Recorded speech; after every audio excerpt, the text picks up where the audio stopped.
continuité et dérivation. Exercice.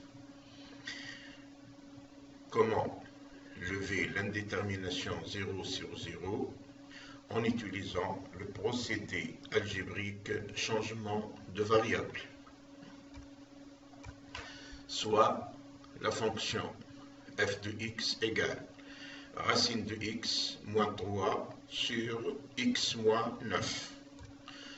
On se propose de calculer la limite de f de x quand x tend vers 9. On commence tout d'abord par voir le domaine de définition de la fonction f de x. F de x est défini pour tout x supérieur ou égal à 0 et x différent de 9. C'est-à-dire, le domaine de définition de f de x est de 0 à 9 et de 9 à plus l'infini. 9 est exclu des deux intervalles. Donc, limite de f de x quand x tend vers 9 est égale à 0 sur 0. En effet, quand x tend vers 9, racine de 9 tend vers 3, donc racine de 9 moins 3 égale à 0, et 9 moins 9 égale à 0. C'est une forme indéterminée que nous allons essayer de lever dans ce qui suit. Bien sûr, cette indétermination est due au fait que 9 est à la fois solution du numérateur et du dénominateur de f de x. Donc, pour lever cette indétermination 0 sur 0, nous allons utiliser dans cet exercice la technique du changement de variable. Pour notre cas, nous allons poser grand X égale racine de X. Bien sûr, ce que nous aurons par la suite, c'est que quand X, c'est-à-dire petit x, tend vers 9, grand X va tendre vers 3. Ce qui va nous permettre d'écrire notre fonction f de x. On a vu, elle est égale à racine de x moins 3 sur x moins 9. Donc, quand on va remplacer racine de x par grand X, elle va s'écrire grand X moins 3 sur x au carré moins 9. En mettant en facteur x moins 3 dans le numérateur, le dénominateur, pardon, notre f de x, notre fonction f de x va s'écrire grand X moins 3 sur grand X moins 3 fois grand X moins plus 3.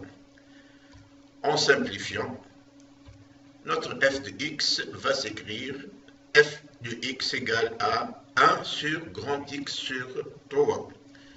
D'où limite quand x tend vers 9 de f de x est égal à limite de racine de x moins 3 sur x moins 9 quand petit x, bien sûr, tend vers 9. Qui, par le fait que nous avons procédé à un changement de variable, c'est-à-dire on a remplacé racine de x par grand X, devient limite de grand X moins 3 sur x au carré moins 9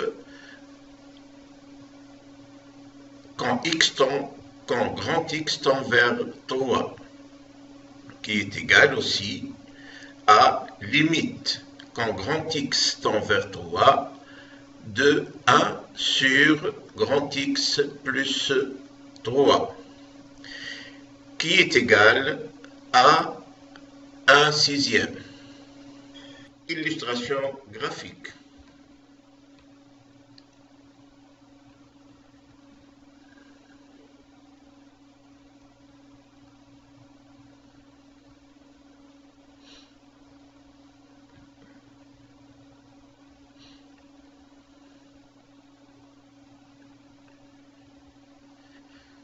Donc, nous avons représenté le numérateur de notre fonction f de x, c'est-à-dire p de x égale racine de x moins 3, cette courbe en vert, et le dénominateur q de x égale à x moins 9. On voit bien que le numérateur de f de x n'est défini que sur 0 plus l'infini, et ce à cause de la présence de racine de x, et que le dénominateur x moins 9 est défini sur moins l'infini à plus l'infini, et c'est une droite.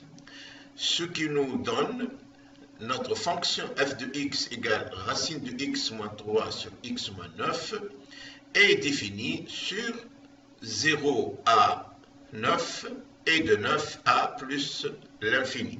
Le point x est égal à 9 et le point où notre f de x n'est pas défini.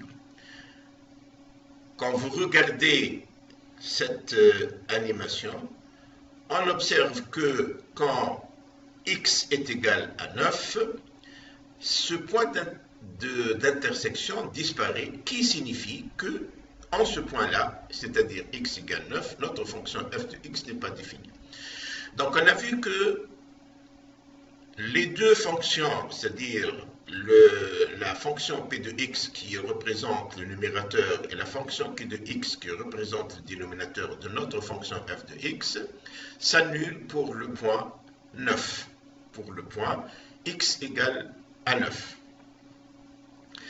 Donc, aux alentours de ce point x égale 9, on voit bien que notre fonction f de x tend vers un sixième.